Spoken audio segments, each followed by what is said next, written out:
कि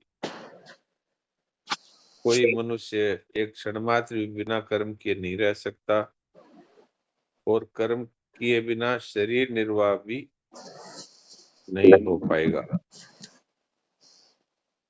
इससे सिद्ध होता है कि कर्म करना बहुत आवश्यक है।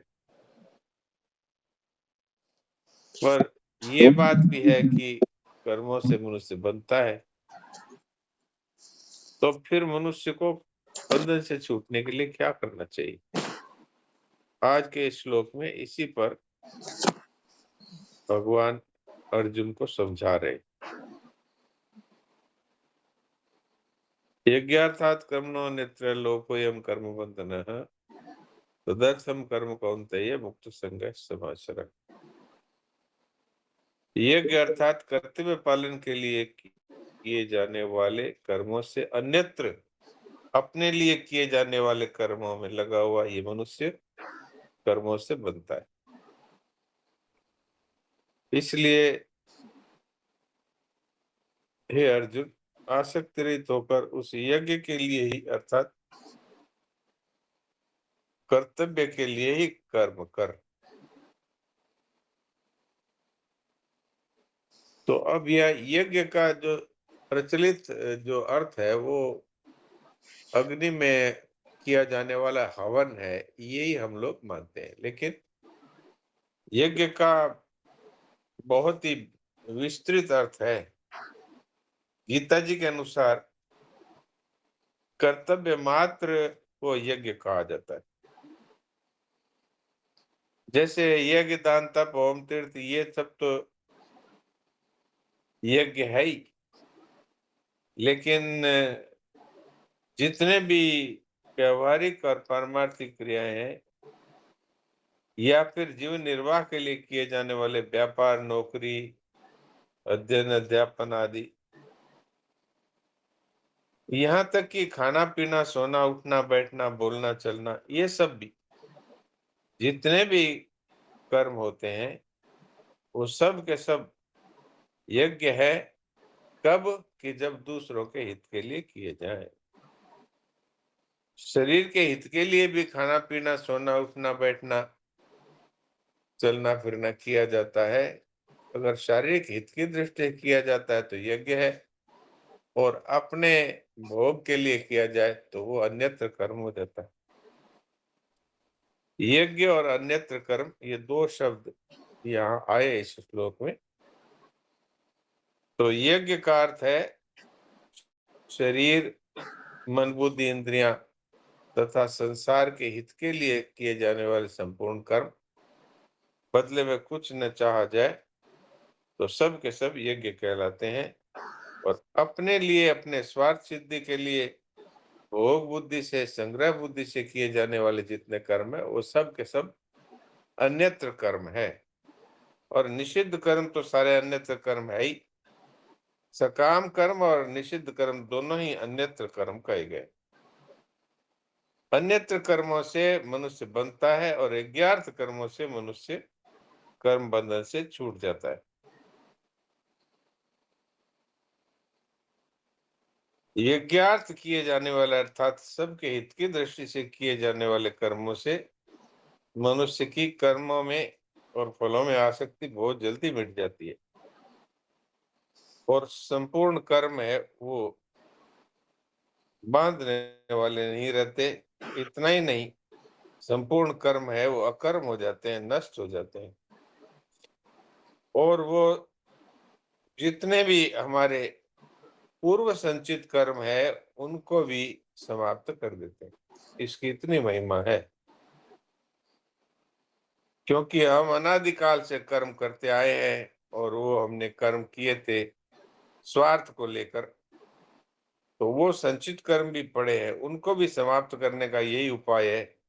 अब से हम जो भी कर्म करेंगे वो सब के सब कर्म संसार के हित के लिए करेंगे, अपने लिए नहीं।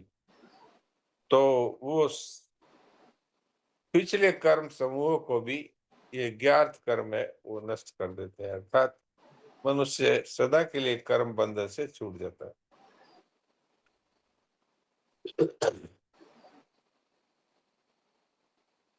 वास्तव में मनुष्य जिस उद्देश्य से कर्म करता है, जिस भाव से कर्म करता है, उसी से उसका बंधन या मुक्ति होती है। जैसे व्यापारी है, वो धन कमाने के लिए कर्म करता है, तो वो वास्तव में उसकी स्थिति धन में ही है।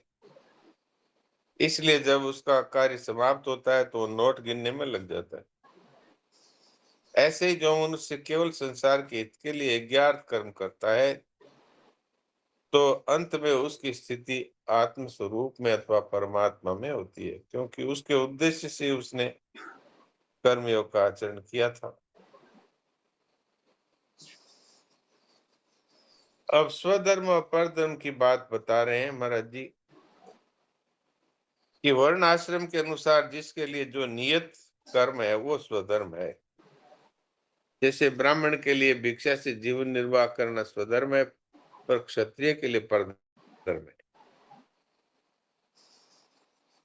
निष्काम भाव से कर्तव्य कर्म करना ये मनुष्य का स्वधर्म है, और स्वार्थ को लेकर कर्म करना परधर्म है। जितने भी परधर्म है, वो सब के सब अन्यत्र कर्म की श्रेणी में आते हैं। अपने सुख मान बढ़ाई आराम के लिए करना, भोगों के लिए संग्रह के लिए करना, ये सब के सब अन्यत्र कर्म। अतः साधक को सावधान रहना चाहिए कि मुझे अन्यत्र कर्म नहीं करने हैं, तो धर्म का पालन करना है।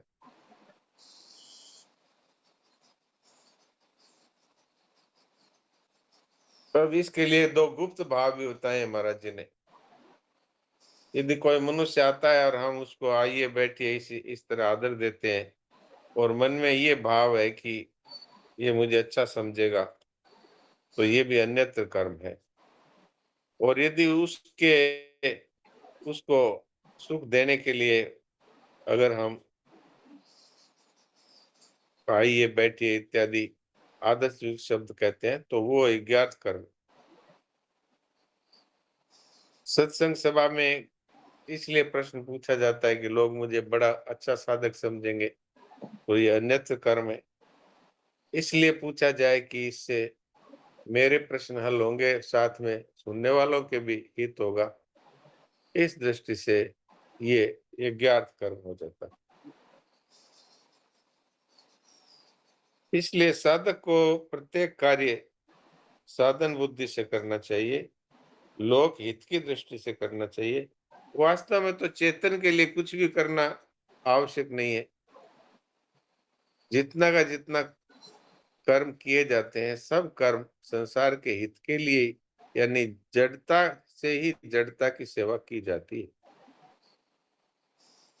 शरीर संसार सब जड़ ही है, और जितने पदार्थ हैं ये भी सब जड़ है। तो जड़ से ही जड़ की सेवा है। चेतन के लिए तो कुछ भी करना आवश्यक ही नहीं, क्योंकि चेतन तक कुछ भी पहुंचता नहीं। तो अपने सुख के लिए अथवा भोग संग्रह के लिए कर्म करना तो बंधन कारक है ही। केवल संसार के हित की दृष्टि से जो किया जाता है, वही वास्तव में बंधन से छूटने का उपाय है। यहाँ तक कि जप ध्यान समाधि चिंतन इत्यादि भी संसार के हित के लिए किया जाए।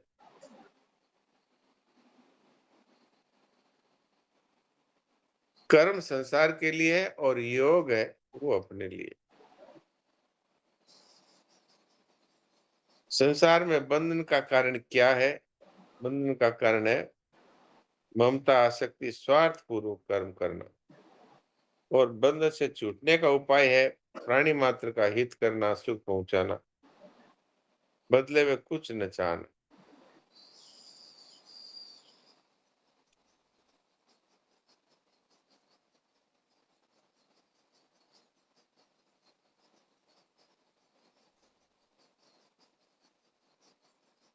अब भाई, मनुष्य के मन में ये बात आ सकती है कि जब दूसरों के लिए ही करना है, तो फिर कर्म करे ही क्यों? तो भगवान उसको तामस त्याग बताते हैं। अगर वो इसलिए कर्म छोड़ देता है कि जब अपने लिए कुछ करना ही नहीं है, तो फिर कर्म करे ही क्यों, अर्थात दूसरों के हित के लिए कर्म करने का क्या लाभ है? तो इस तरह से जो कर्म छोड़ना है, ये तामस त्याग है और इसका फल है अज्ञान, मूढ़ता। और सब के सब कर्म दुख रूप है, इस तरह से भी कर्मों को छोड़ना ये राजस त्याग है। इसका इस त्याग का कोई फल नहीं है। शास्त्र विधि के अनुसार सबके हित के लिए कर्म करना ये सात्विक त्याग है।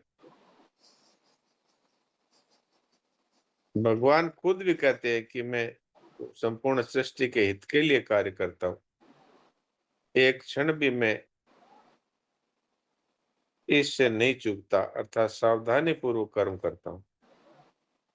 क्योंकि अगर मैं कर्तव्य कर्मों को सबके हित के लिए नहीं करूं, अर्थात अथवा कर्म करो ही ना, तो फिर लोग मेरे ही आचरणों को देखकर वो भी अकर्म, अर्थात वो भी आलसी हो जाएंगे, अकर्मण्य हो जाएंगे। इसलिए प्रत्येक मनुष्य को सबके हित के लिए कार्य करने चाहिए। हम लोगों में ये एक आदत है कि पहले फल की तरफ देखते हैं फिर कर्म करते हैं। इसलिए वो कर्म बंधन कारक हो जाते हैं। कर्मयोग का आचरण करने वाले केवल दूसरों के लिए कर्म करते हैं, अपने लिए करते ही नहीं। दूसरा कौन है? शरीर, मन, बुद्धि, इंद्रियां, ये भी दूसरे हैं। इसके अलावा जो प्राणी हैं वो भी दूसरे हैं। वास्तव में कर्म करना है केवल दूसरों के हित के लिए और बदले में कुछ न चाहना, क्योंकि संसार की वस्तु इस संसार की सेवा में लगा रहे। अपने पास अपना करके है ही क्या?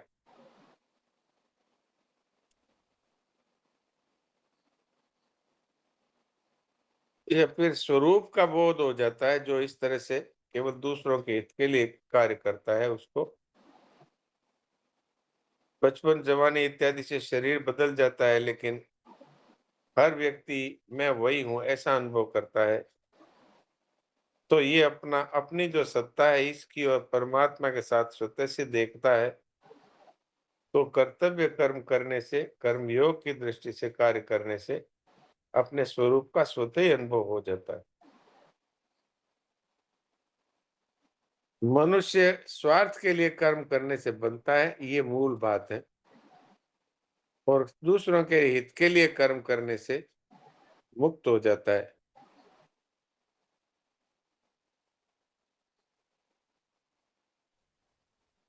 मनुष्य कर्म बंधन से तभी मुक्त हो सकता है जब वह मिले हुए शरीर, वस्तु, योग्यता आदि से संसार की सेवा करे और बदले में कुछ न चाहे।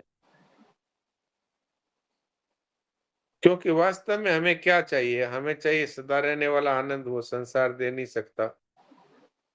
हमें चाहिए अमरता, वो संसार दे नहीं सकता। हमें चाहिए स्वाधीनता, वो संसार दे नहीं सकता। हमें चाहिए मुक्ति, वो संसार दे नहीं सकता। इसलिए हमें कुछ न चाहिए, केवल सबकी सेवा करे। नारायण नारायण। अब कोई खास बात हो तो चलाइए।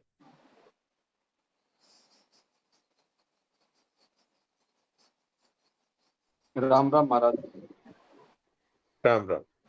ये ये समझ में नहीं आती महाराज जी, क्या मैं अनित्र कर्म कर्मा हूँ, कर्म कर रहा हूँ या निष्काम भाव से, तो इसको कैसे समझा जाए महाराज जी?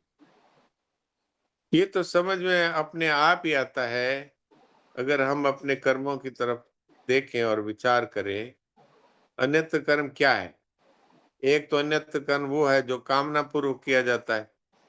एक वो है जो शास्त्र विरुद्ध कर्म है, वो है। तो अगर कोई शास्त्र विरुद्ध कर्म हम कर रहे हैं तो वो अन्यत्र कर्म है। और अपनी मान बढ़ाई के लिए कर रहे हैं अथवा स्वर्ग स्वर्ग आदि की प्राप्ति के लिए कर रहे हैं तो वो भी अन्यत्र कर्म है, सकाम होने के कारण। तो हमें इसके बदले में कुछ चाहिए, इस भाव से जो कुछ भी किया जाता है वो सब अन्यत्र कर्म है। तो इसमें कठिनता तो है नहीं। अगर ईमानदारी से आदमी आत्मनिरीक्षण करे तो वो बड़े आराम से समझ सकता है कि इसमें मेरा क्या स्वार्थ है। अगर कोई स्वार्थ नहीं है तो वो यज्ञार्थ कर्म है। जैसे स्वार्थ तो महाराज जी, जैसे भगवान में भगवान की प्राप्ति का, अपने अपने कुछ भगवान की कृपा से कुछ हो जाए, ऐसा स्वार्थ तो रहता ही है महाराज जी। नहीं, भगवान की प्राप्ति है, इसका ये स्वार्थ नहीं कहलाता। इसके लिए मनुष्य जीवन मिला है, तो हम सब की सेवा करें और बदले में यदि भगवत प्राप्ति चाहते हैं तो ये कामना नहीं है, ये तो हमारा उद्देश्य है। मनुष्य शरीर का भगवान ने इसी उद्देश्य से मनुष्य बनाया है, इसलिए इसको कामना नहीं कहा जा सकता। कोई भी सांसारिक पदार्थ है अथवा मान बढ़ाई है, ये सब कामना में आता है। जी। राम राम। राम राम।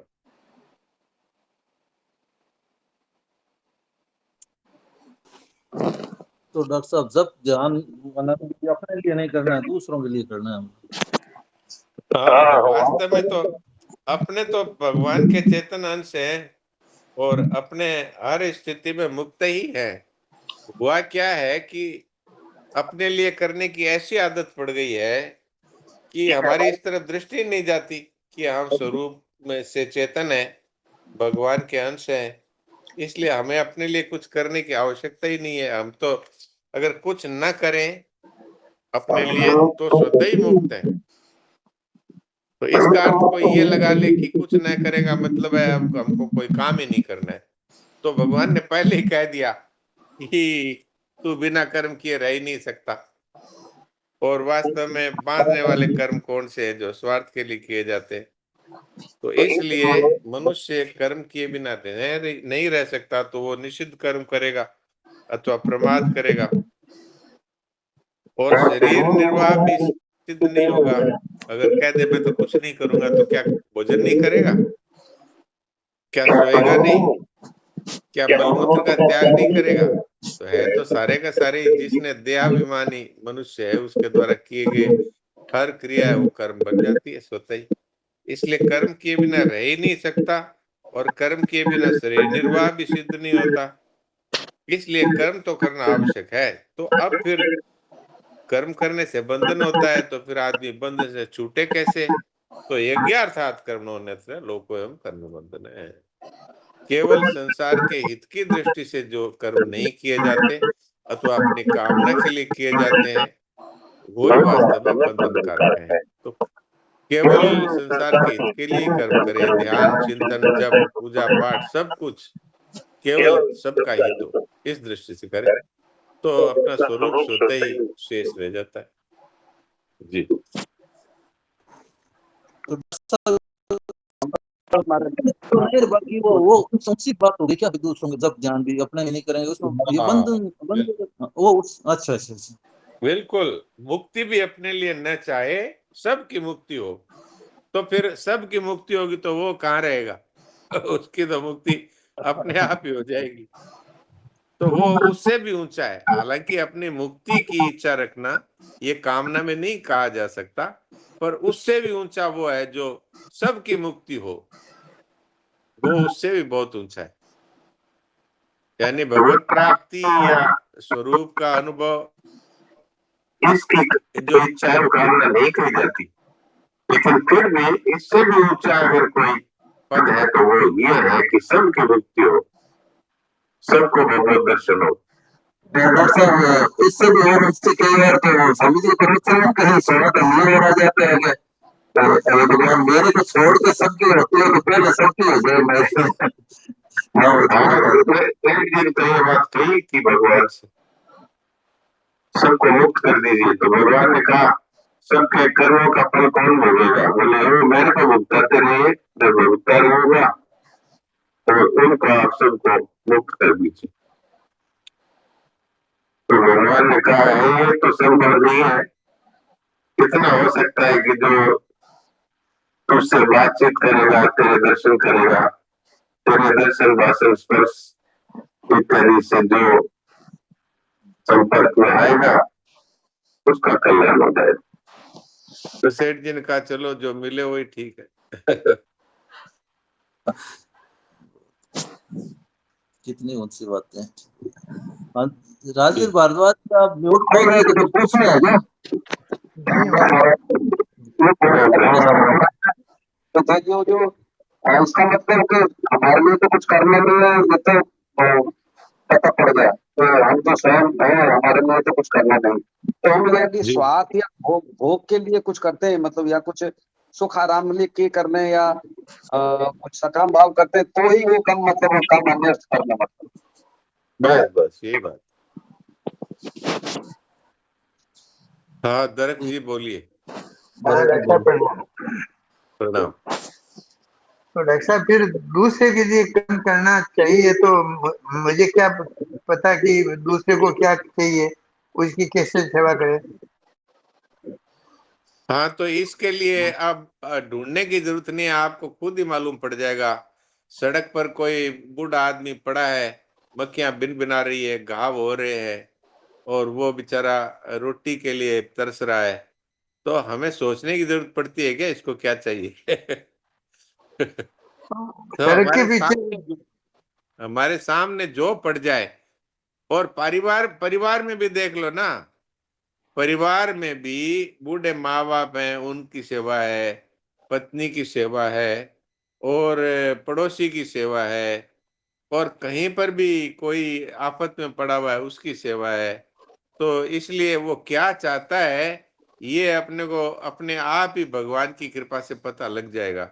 आप बताइए, परिवार में भी सब लोग यही तो चाहते हैं कि परिवार के लोग हैं वो मेरे काम आए, मेरी सेवा करें, सभी यही चाहते हैं। तो इसलिए सबकी पर सेवा डॉक्टर करो, साहब, छोटों की भी बड़ों की भी। पर जी डॉक्टर साहब अब मैं 80+ आदमी हूँ, मैं दूसरे की क्या सेवा कर सकता हूँ। अब मैं मेरी खुद की सेवा मेरे से नहीं होती। अच्छा अच्छा अच्छा, 80+ आदमी तो बहुत ही फिर भी ठीक है, आप चलते फिरते हैं बोलते हैं, लेकिन जो बिस्तर पे पड़ा है और डॉक्टर ने कह दिया कि 2-4 दिन में मरने वाला है, वो भी सेवा कर सकता है। वो भी सोए सोए, हे भगवान सब निरोगी हो, हे भगवान किसी को कष्ट न हो, हे भगवान सबका मंगल हो, सबका कल्याण हो जाए, ये सेवा है, बहुत बड़ी सेवा है। जब तक मनुष्य के शरीर में क्रिया करने की शक्ति है, तभी तक उसको क्रियात्मक सेवा की जिम्मेवारी है। जितनी शक्ति है उतनी ही उसके ऊपर जिम्मेवारी है। अगर 80+ आदमी है तो वो ये तो कर ही सकता है कि वचनों के द्वारा सबकी सेवा करे, और मन के द्वारा, भावों के द्वारा सबकी सेवा करे, और जितना हो सके वो करे, और नहीं हो सके उसकी जिम्मेवारी नहीं है उसके ऊपर। अब बूढ़े बूढ़े घर में बैठे हैं, वो केवल बच्चों को अच्छी सलाह देते हैं, ये भी बहुत बड़ी सेवा है। पड़ोसियों को सलाह देते हैं, ये भी बहुत बड़ी सेवा है। अपने समान आयु वाले लोगों को सत्संग की बातें बताते हैं, ये भी बहुत बड़ी सेवा है। तो इसलिए आप सेवा तो कर सकते हैं, आपकी भावना ये हो कि अपने तो सबकी सेवा करनी है और किसी से कुछ नहीं चाहना है। जी ये बात बिल्कुल ठीक आती है, मगर मेरे मन में एक अभी दौड़ लगी हुई है कि मेरे को हाँ चेतन की प्राप्ति कैसे हो। अभी मेरे से सेवा वगैरह तो मेरे से भी क्या होगी, अब मैं दूसरों क्या सेवा करूंगा, तो मैं मेरी सेवा, मेरे को चेतन की प्राप्ति है। शरीर तो आया है जाएगा, अभी उसकी चिंता भी नहीं है, तो ठीक है, जैसे भगवान ने इतना उम्र दिया, बहुत अच्छा दिया, कोई तकलीफ है ही नहीं। परंतु अब जो जिस चीज की मुझे प्राप्ति करनी है कि चेतन की प्राप्ति मुझे कैसे प्राप्त हो, मेरा क्या हो। आप बताइए कि आप स्वयं चेतन है कि जड़ है? चलिए अभी प्राप्ति मैं की बात है। चेतन आप मैं चेतन है कि चेतन जड़ है? हूँ, बताइए। मैं तो चेतन आप हूँ। हर वक्त चेतन की प्राप्ति करनी है। तो मैं अभी मेरा काम तो दिन भर शरीर का ही शरीर कर रहा है, बूढ़ा आदमी, ये करो भाई, ये वो बड़ा वो अच्छा लाना, ये सब अच्छा अच्छा, ये शरीर में बताइए। हाँ, अच्छा अच्छा, ये बताइए, शरीर का काम शरीर कर रहा है या आत्मा कर रही है? मैं तो ये समझ रहा हूँ कि शरीर का काम मैं कर रहा हूँ। शरीर का काम आप कर रहे हैं, लेकिन आत्मा में तो कोई क्रिया है नहीं। आत्मा में कोई क्रिया नहीं है। आत्मा तो चेतन है, उसमें कोई क्रिया नहीं है, उसकी मृत्यु नहीं होती है, उसका उसमें तो कोई क्रिया है नहीं। तो शरीर ही तो शरीर की क्रिया कर रहा है। हम हाथ से उठाकर भोजन करते हैं तो शरीर ही तो शरीर की सेवा कर रहा है। आप स्वयं तो उसको जानने वाले हैं। आप बताइए कि जी आपको कभी इस बात का अनुभव हुआ है कि मेरा अभाव हो गया? कभी इस बात का अनुभव हुआ है? नहीं, तो कभी जिसका अभाव नहीं अभाव हुआ। नहीं होता, जिसका अभाव नहीं होता वो शरीर है कि आत्मा है? आत्मा है। तो आप कह रहे हो आत्मा की प्राप्ति करनी है और तो आप खुद ही हो उधर आत्मा। डॉक्टर साहब, ध्यान उधर जाता ही नहीं, ध्यान इस संसार में शरीर में लगा हुआ है। हाँ, तो हमारा उद्देश्य कहाँ बना है? हमारा उद्देश्य यदि आत्मा की तरफ प्राप्ति का हो तो एक शेर आता है, किसी शायर ने कहा है, दिल में छुपी है तस्वीर यार, जब जरा गर्दन झुकाई देख ली। हमारी आत्मा तो हमारे स्वयं के सत्ता में ही आत्मा ही तो है, और कौन है? स्वयं की सत्ता है, वही आत्मा है। तो हमने उधर झांक के देखा ही नहीं। हमने शरीर को ही मैं मान रखा है, परिवार को ही मेरा मान रखा है, और धन जमीन कुटुंब इत्यादि के साथ ममता कर रखी है, और भोगों की इच्छा और संग्रह की इच्छा पाल रखी है।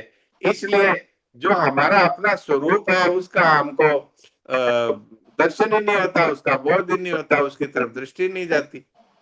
अब आपकी दृष्टि गई है कि मुझे तो चेतन की प्राप्ति करनी है। तो जी अष्टावक्र जी ने जनक जी को ये कहा था, जनक जी ने भी यही प्रश्न किया था। तो जी अष्टावक्र जी ने कहा था, हे राजा, वो आत्मा तू ही है। तो तू ही है का अर्थ ये नहीं था ये शरीर ये नाम ये तू है।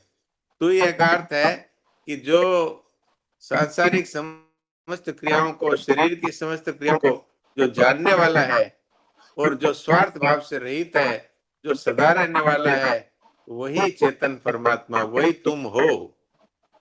तो अब बताओ, आपको अपने आत्मा की प्राप्ति करनी है या आत्मा प्राप्त है? बताइए। आत्मा की प्राप्ति करनी है। आत्मा है, आत्मा मैं हूँ, आत्मा मेरे मैं आप शरीर में। बताओ, आप अपनी सेवा कर रहे हैं या शरीर ही शरीर की सेवा कर रहा है? ये प्रश्न का उत्तर दीजिए। शरीर की सेवा कर रहा हूँ, मेरा कोई ध्यान में है। आप स्वयं शरीर की सेवा कर रहे हैं, अर्थात आप हाथ पैर आप हैं क्या? नहीं अच्छा, मलमूत्र आप हैं क्या? नहीं, खून हड्डी आप हैं क्या? ये तो मेरा नित्य कार्यक्रम है, करता हूँ। नहीं नहीं, होता है। मुझे मेरे प्रश्न का उत्तर दीजिए जो मैं बोल रहा हूँ। शरीर हड्डियां, जो मांस हड्डियां, ये आप हैं क्या? नहीं, तो फिर आप इसको क्यों कहते हैं ये मैं हूं? पर ये शरीर को मैं मान रखा हूँ ना। अरे क्यों मान रखा है, जबकि शरीर तो जो बचपन में था वो बदल करके मर ही गया, बचपन मर गया, युवावस्था मर गई और मर बुढ़ापा गई मर रहा है। ये शरीर जी। तो बूढ़ा हो ही रहा है। आप पुराने हो गए क्या? तो पुराना तो हो ही गया ना डॉक्टर साहब, अभी कुछ तो करने लायक आप तो बचा शरीर, अगर शरीर के साथ अपने को एक मानते हैं तब आप पुराने हो गए, नहीं तो आत्मा हाँ, पुरानी होती है क्या? आत्मा बहुत पुराना नहीं होती। तो आप आत्म स्वरूप है, आप आत्मा ही आपका स्वरूप है। ये शरीर बूढ़ा हुआ है, आप बूढ़े नहीं हुए हैं, तो और शरीर आप को बूढ़े मुझे कभी नहीं होंगे मानना, नहीं। आत्मा को। अच्छा ये आत्मा को बताओ, मानना चलो अंतिम प्रश्न करता हूं। आप जी। बताओ कि शरीर मरेगा कि आप मरेंगे? मैं मरूंगा। बस, तो मैं अभी मरूंगा तो तब तो फिर आप ही जन्मेंगे दोबारा। परीक्षित परीक्षित को यही तो कहा सुखदेव जी महाराज ने कि हे राजन, मैं मर जाऊंगा, ये पशु बुद्धि है, इसको छोड़ दो, क्योंकि आत्मा मरता नहीं और तुम आत्मा हो, तुम शरीर हो नहीं। अगर ये बात नहीं समझ में आती है तो कर्मियों का आचरण करते रहिए, सबकी सेवा करना है, बदले में कुछ नहीं चाहना है। तो एक दिन आपको ये अनुभव हो जाएगा कि मैं शरीर नहीं हूं, मैं इसको जानने वाला हूं। आप शरीर बदल गया, आप बदल गए कि वही हो? नहीं, मैं नहीं बदला हूँ, शरीर बदला है। तो फिर नहीं बदलने वाले वो हो, आप हो। तो फिर आप क्यों कहते हो मैं शरीर हूं? अभी ये भाव बैठे हुए हैं मन में, शरीर जन्मे जब से कि मैं ये तो हूँ, मैं मर जाऊंगा, हाँ, मैं बूढ़ा जन्मे हो जब गया। से तो, हाँ जन्मे जब से है, उससे भी पहले से है, अनादिकाल से है ये अज्ञान। लेकिन हाँ, ये मिट सकता है कि नहीं? मिट तो सकता है भगवान तो की फिर कृपा से। मिट सकता है तो अब मिटेगा या कोई जब ये शरीर चला जाएगा तब मिटेगा? बस शरीर जाने के बाद मिटने से क्या हुआ, मिटना तो अभी मिटे जब भी मजा है ना।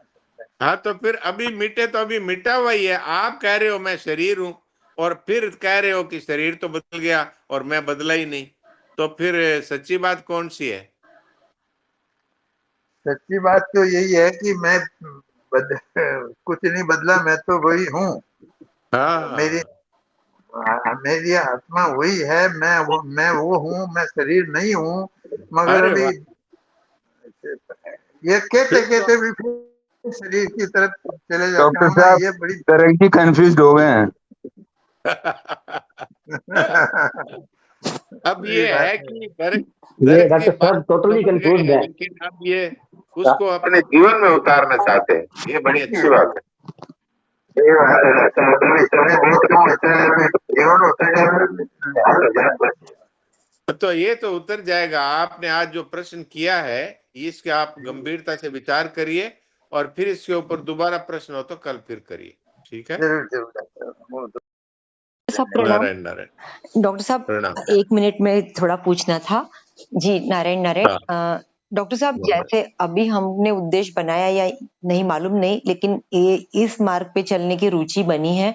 तो एक जगह पढ़ रहे थे तब आया था कि मनुष्य अपने स्वार्थ का ही काम पहले करता है। तो अब मुझे ये स्वार्थी लगता है खुद का कि मैं पढूं, मैं सत्संग करूं, मैं जानूं। मुझे ज्यादा से ज्यादा इसी में रुचि रहती है। घर के दूसरे व्यक्ति अपने अपने रुचि का कार्य करते हैं। तो ये भी अन्यत्र कर्म हो गया क्या? नहीं, जो अपने स्वार्थ के लिए अर्थात सांसारिक पदार्थों के या मान बढ़ाई के लिए किया जाता है, वो अन्यत्र कर्म है। जिसके लिए मनुष्य शरीर मिला है, उस तरफ जो रुचि है, वो तो अन्यत्र कर्म नहीं है। जी। डॉक्टर साहब, लेकिन इसमें स्वार्थ बुद्धि तो है ही ना? नहीं, स्वार्थ नहीं कहा जाता। अपने मोक्ष की इच्छा है, ये स्वार्थ नहीं है। अपने परमात्मा के प्रेम की इच्छा, ये स्वार्थ नहीं है। क्योंकि भगवान ने इसी उद्देश्य के लिए हमें मनुष्य बनाया है। ये परमार्थ है, इसका नाम है परमार्थ। स्वार्थ वो होता है मान बढ़ाई हो जाए, भोग मिल जाए, संग्रह हो जाए, धन इकट्ठा हो जाए, लोग अच्छा समझे, ये सब स्वार्थ है। लेकिन ये जो भगवान की तरफ चलना है, सत्संग की तरफ चलना है, ये साधन है, ये स्वार्थ नहीं। जी। डॉक्टर साहब, एक बात और पूछनी थी। जब दीप्ति दीदी के क्लास में एनुअल फंक्शन हुआ था, तब ये तीसरे अध्याय का 9वां श्लोक मैंने बहुत अच्छे से ध्यान से पढ़ा था। तो ये मुझे आज इतना अच्छा समझ में आया। तो गीता के पूरे श्लोक को समझने के लिए इतने गहन अध्ययन की आवश्यकता है कि एक एक श्लोक हम बहुत ध्यान से पढ़े, बार बार पढ़ें, बार बार ध्यान दें। आज मुझे बड़ी खुशी हुई कि आज जैसे पढ़ा जा रहा था तो मुझे ऐसा लग रहा था बहुत कुछ मिला मुझे ऐसे। तो हाँ, गीता की- मैंने भी सुना था आपको दीप्ति जी की सत्संग में, जो आपने जो किया था वो मैंने सुना था।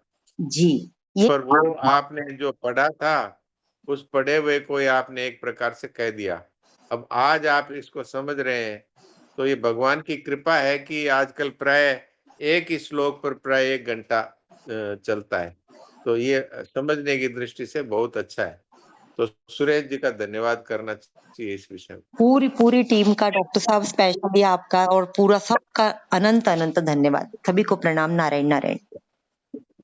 प्रणाम।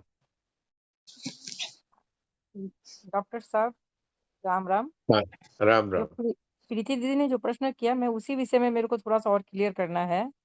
जैसे हाँ, हम ये कर तो रहे हैं जैसे ये साधक संगीन में तो ये अपने लिए जो भी कर्म करेंगे, तो ये जो हम सत्संग भजन ये जो कर रहे हैं, हम ये अपनी मुक्ति के लिए तो कर रहे हैं, हमें भगवत प्राप्ति हो जाए, हमें इसका लाभ हो जाए, हम ये सोच कर ही तो कर रहे हैं।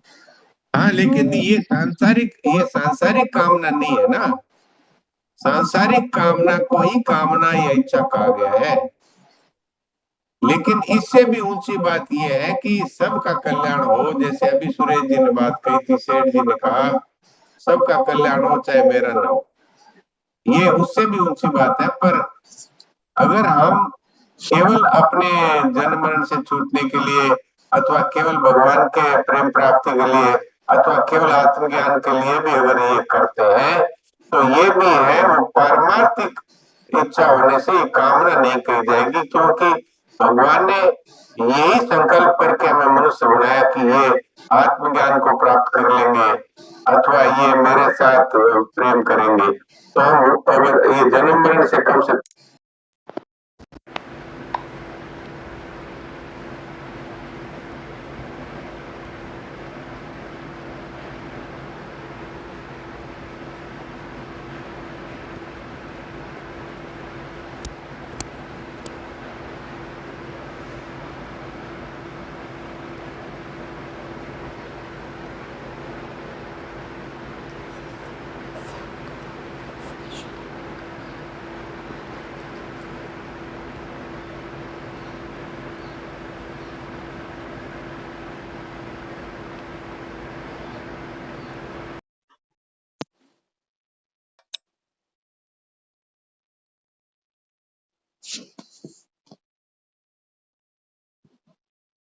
नारायण नारायण नारायण। अभी नेटवर्क चला गया था बीच में, अब आवाज आ रही है क्या? हाँ अरे एकाएक चला गया तो फिर मैंने वापस रीस्टार्ट किया तो फिर चालू हो गया। हाँ एकाएक ही चला गया था। हाँ एकदम पूरा ही चला गया था। ये ऐसे ही नेटवर्क एकाएक चला जाएगा कभी किसी दिन। ये साक्षात उदाहरण है। हाँ साक्षात उदाहरण है। भगवान यही कह रहे हैं, वो दरक जी कह रहे थे ना कि अब समय थोड़ा ही बचा है, तो पता नहीं कितना बचा है, पर ये ऐसे ही जाएगा नेटवर्क। प्रणाम डॉक्टर, प्रणाम। बहुत आनंद आ गया, बहुत ही सुंदर आपने चर्चा की, बहुत आनंद आ गया। ये दरक जी ने प्रश्न इतना अच्छा पूछा, दरक जी का प्रश्न इतना अच्छा था कि उसमें बहुत लाभ हुआ मुझे भी और सभी को लाभ हुआ। दरक जी दरक जी कंफ्यूज थे। ठीक है, बहुत अच्छा। दरक जी के प्रश्न जो है वो एकदम सभी के लाभार्थी है। हाँ। लेकिन मेन क्या है कि हम उसी में घूम रहे हैं, उसी में घूम रहे हैं। हाँ उससे ऊपर भी उठ रहे हैं, मेन बात ये है। बिल्कुल ठीक बात सोचा आपने, बिल्कुल। नक्सद पद भजन सुना दीजिए। समय हो गया, अब तो भजन का समय नहीं रहा, तो सुरेश जी जय बुलाइए। सुरेश जी जुड़ नहीं पाए लगता है। नहीं है तो आप बुला दीजिए। ठीक है। सियावर रामचंद्र भगवान की जय, मोर मुकुटवंशी वाले की जय, गोविंद गोपाल की जय, साधक संजीवनी मैया की जय, गीता गंगा गौ माता की जय, आज के आनंद की जय। नारायण नारायण नारायण नारायण नारायण नारायण नारायण रूपी सभी को प्रणाम। राम राम नारायण नारायण। राम राम।